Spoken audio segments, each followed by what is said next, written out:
Hello everybody and welcome back to another video on absolute value. Today we're going to continue our Geometry Regents prep as it is coming up in a couple days.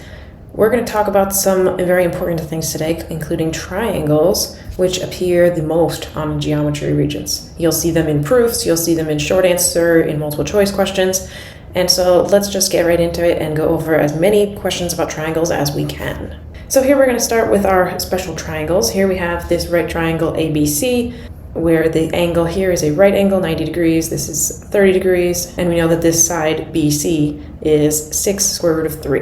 So based on two of these angles that are filled in, we know this is a 30, 60, 90 triangle, which means it follows a nice pattern, which I'll draw the pattern over here on the side. Okay, so here we have a 30, 60, 90 triangle, and this is the way that they always are going to be every single time, the proportions between all of the side lengths. So the shorter side, the one that's across from the 30 degrees, is always x, and then everything else, these other sides are related to that by the hypotenuse being 2 times the short side, and the long leg being square root of 3 times the short leg. In this case, they give us the side that is opposite this 60 degrees, which means that is the long leg. So that's this part right here, which means that this is the same thing as x square root of 3. And that means that x is 6. And since x is the side across from the 30, this over here is 6. Now, we could from here do the Pythagorean Theorem, do a squared plus b squared equals c squared, but that just takes so long and unnecessary when we already know the hypotenuse, which is AB, is 2 times the short leg. Since the short leg is 6, 2 times 6 is 12, and there's our answer. Okay, let's look at number 16 here. Here we have a triangle that is an isosceles right triangle, which basically means it looks like that. These two sides are going to be equal to each other. There's a right angle in between them, and the right angle is G. We know that DU is 10 square root of 2. And the other thing we know, because it is isosceles, is that these two angles are the same, which means they are both 45 degrees. And there's also a nice pattern for 45, 45, 90s, which is that the two legs are the same length, and then the hypotenuse is the leg times the square root of 2. Since this is the hypotenuse here, and it's not one of the legs that are the same length, that's the same as our x square root of 2 from our formula over here, which means the legs, which are x, are going to be 10. And since it asked what the length of GU is, it is 10, choice 3. To keep going, let's do number 17 here. We're talking about the Side Splitter Theorem, which unfortunately on the Regents they're not going to tell you what overarching theme it's all about, but they will tell you this, that in this triangle here, we have CE drawn parallel to MP. That is important. That is what gives us this theorem. So then they also tell us that KC is 8, CM is 3, and CE is 12. And we want to find the length of MP. The reason that this parallel part is important is because we have just created two similar triangles. We have this one in here, and we have the whole big one. Since we have similar triangles, that means that the side lengths are proportional. So the side length of the blue one, KC, is 8 over that long side of the yellow one, which is K to M. So 8 plus 3, which is 11, is going to be equal to the bottom on the smaller triangle, which is 12, over X, which is the bottom on the big yellow triangle. So then if we just do cross multiplication, we get 8x equals 132, and then divide both sides by 8, we'll get 16.5. Let's do another example of these. Number 19 here is slightly different, so let's do this one here. So BD is 9, DA is 3, and EC is 4, and we want to know B to C. So again, these are parallel lines, so these two triangles, the inner one and the entire thing, are similar, which means this side here, BD, which is 9, is proportional to the entire thing, which is 9 plus 3, 12. And then we're trying to find this whole thing. If this whole thing is x, then this part from B to E is going to be x minus 4. So that means the small triangle here is x minus 4, and then the length on the large triangle is x. Now we just cross multiply here like normal, but now we are going to have two variables, which we'll see in a second, but that's okay. Do our cross multiplying, we'll get 9 times x equal to 12 times x minus 4. Distribute the 12 on the right side, subtract 12x, and we'll end up with 16. And do be careful, because I just had to double check myself to make sure we had answered the correct question and we were solving for the right side length.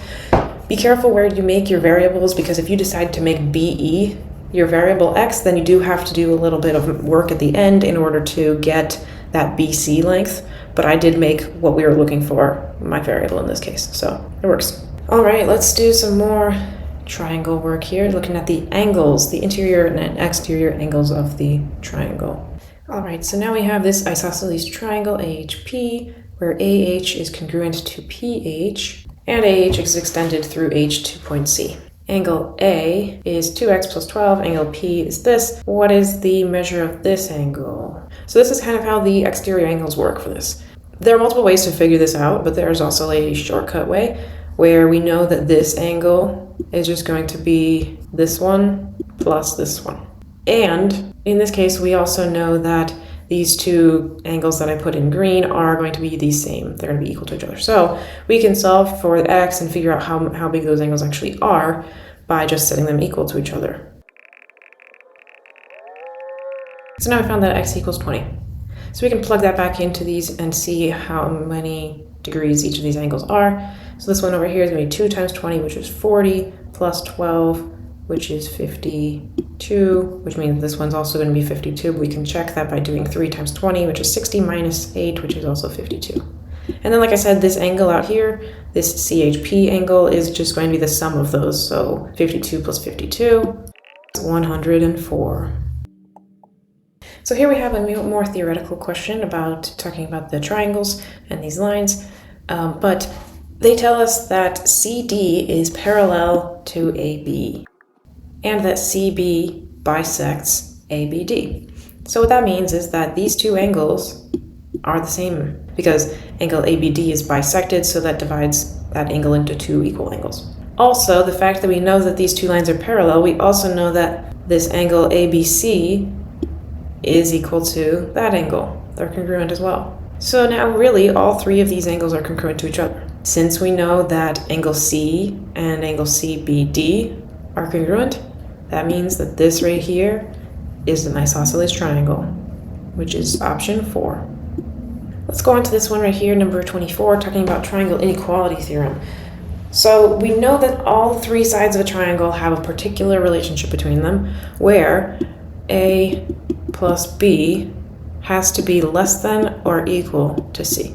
So if they tell us that two sides of the triangle have lengths 2 and 8, and we need to know what the length of the third side could be, well, we can think about if 2 and 8 were A and B, then C would have to be greater than or equal to 10. So 10 works. Okay, that's one option.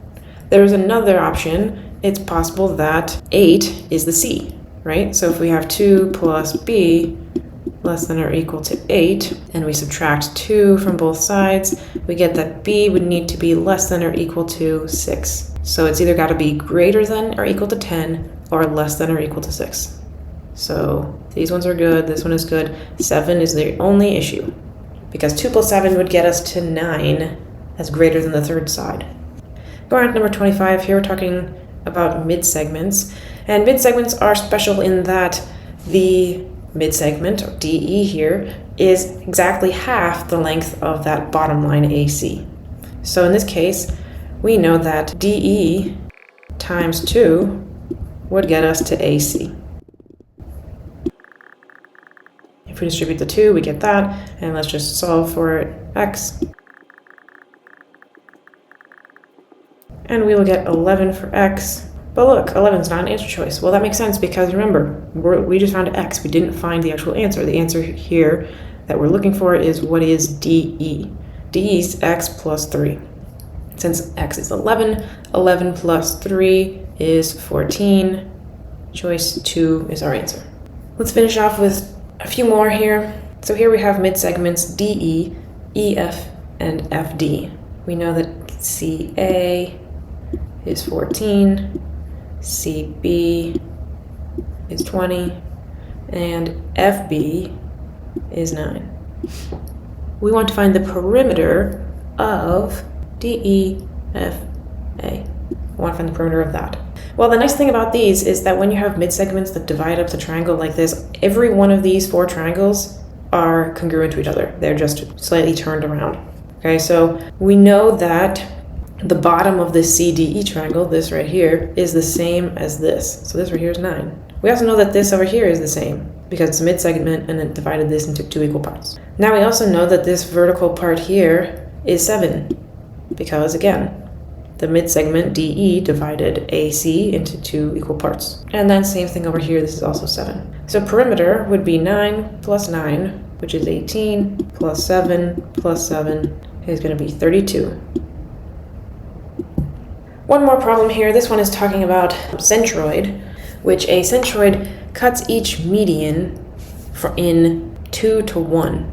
So that means basically if we look at any one here, right there, this part is 2, that part is 1. It divides it into a ratio of 2 to 1. Oh, this was actually one of the answer choices options. So right here, it says TX to EX is 2 to 1. And that's it. I didn't even look at the answer choices yet, but that was just our original thought process. And so there you go, it's choice 2. All right, so hopefully this video on triangles helped a little bit. Feel free to subscribe, check out other videos that I have on this channel to help you, even the algebra ones. Because remember, math builds on itself, so when you're doing geometry, you might have to have some algebra mixed in. So feel free to go back to those algebra ones and see if you can get some questions answered from there as well. Feel free to give this a like if this helped you, comment any questions you have or any other topics you want me to do in the next couple days before the Regents, and as always, happy studying!